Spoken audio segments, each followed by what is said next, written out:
Bentley says goodbye to a flagship, a designer works up a bike Ferrari never would, and Maserati has a surprise for Paris Auto Show goers. What's up, everybody? I'm Derek D, and welcome to a special Wednesday of Fastlane Daily. Fastlane Daily with Derek D, always fresh every day. A wise man once said, "It's so hard to say goodbye to yesterday." That man, or should I say boys too, probably spent some time in a Bentley Arnage. Bentley announced this week the company will unveil the Arnage Final Series at next month's Paris Motor Show. Yes, that means the flagship Bentley's 10-year run is coming to an end. Bentley says it's building only 150 of the special edition Arnage Final Series models. They'll all get power from Bentley's traditional twin-turbo 6.75-liter V8, producing 500 horsepower and 738 pounds-feet of torque. That engine also happens to be celebrating its 50-year anniversary in 2008. Bentley says the Final Series combines the performance of the Bentley Arnage T with the refinement of the R, and probably the price tag of the letters D and C. It's expensive. And the Porsche Panamera isn't out yet, but German tuning shop 9FF is already working up an add-on kit for the new four-door coupe. Last week, Porsche teased Panamera watchers with a partial view of the final car, but with design details still shrouded in mystery, 9FF is making an educated guess on the final product. The company's additions include a set of signature wheels and a rear diffuser with trapezoidal dual exhaust pipes. Word is the Panamera will debut at the Frankfurt Auto Show in 2009. And what would you get if you combined a Ferrari with a motorcycle? Well, whatever it is, it will be red, have a yellow badge with a black prancing horse on it. Otherwise, it might look something like this. Industrial artist Amir Glinnet created these digital images of a two-wheeler as built by the famous Maranello family. It's the result of 3 years of research into Ferrari history and the company's current mechanical developments. The fictional Ferrari bike would be powered by a V4 engine carved out of the company's 6-liter V12. That's the one in the Enzo.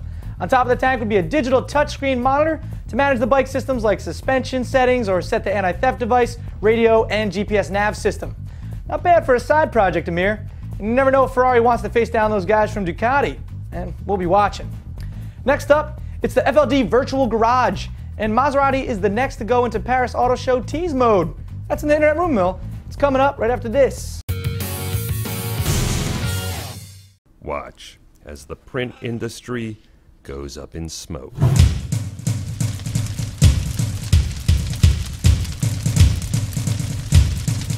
Fastlane Daily is fast and fresh and here to stay.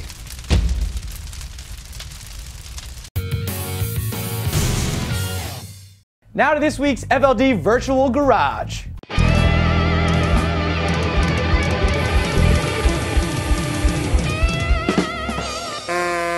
I love that horn, makes me horny. Each week we'll be showing off a notable ride from the digital garages of Car Domain. This week, we're checking out Brent's 2000 Honda Civic SI. Now this isn't your mom's Civic. If the 14-inch wide DeToyo slicks didn't give it away, maybe the heavily modded, methanol-fired S2000 engine pushing roughly 1,300 horsepower will. It also has a turbocharger the size of the hairdryer in Spaceballs. Brent says he undertook the project after the car had been sitting in his garage collecting dust. But now that the work's done, Brent took the Civic to the Bandamere Street Tuner Mayhem in Colorado. There, he ran the quarter mile in 9.9 seconds. One question, Brent. Was that before or after the VTEC just kicked in, yo? It's one badass ride. And remember, if you want to see your car featured in Fastlane Daily's virtual garage, just go to Car Domain, set up an account, and post it up. It's that easy, people. Post it up. Maserati says you might want to deal with the crowds and catastrophic currency exchange of the Paris Motor Show after all. That's because the Fiat division has a big surprise coming up. Visitors to Maserati.com have been greeted by a large curtain graphic and a teasing come on. Insiders say Paris visitors may get a first look at the Spyder version of the company's Gran Turismo. That's the drop top expected to join the Pininfarina design coupe. No word yet from the company. We'll see when the wraps come off Maserati's surprise on October 2nd. Well, that wraps up Fastlane Daily for Wednesday, everybody. I'm your boy Derek D, and for everyone that lives in the New York area that's wearing scarves and jackets, enough. It's still like 70 degrees outside, people. Oh, good, Tom. Real nice. Radio and GPS. Bring it down to the beginning of that sentence before that, just so there's. Yeah. Okay. Here we go. That's the one in the Enzo, right? Okay. On top of the tank would be a digital touchscreen monitor to manage the bike systems like suspension settings or to set the anti-theft device. Of course, it's completely screwed up, so. Yeah, that's fuck you. Still I was just reading it. All right, we'll keep going now. Like systems like this. What do you think you're doing? Voting. I'm about to vote. You're not even registered to vote. You're in the wrong polling place.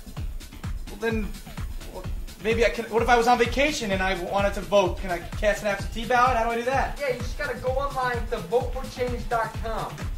Vote for change, and it doesn't matter who I'm voting for, but I can just go register or cast an absentee ballot, or even just find out where my polling place is. Yes, you just go online and fill out the form. It's that easy. So doing this would be wrong. Yes, and you still owe me my $20. I'll get you your $20. I told you that.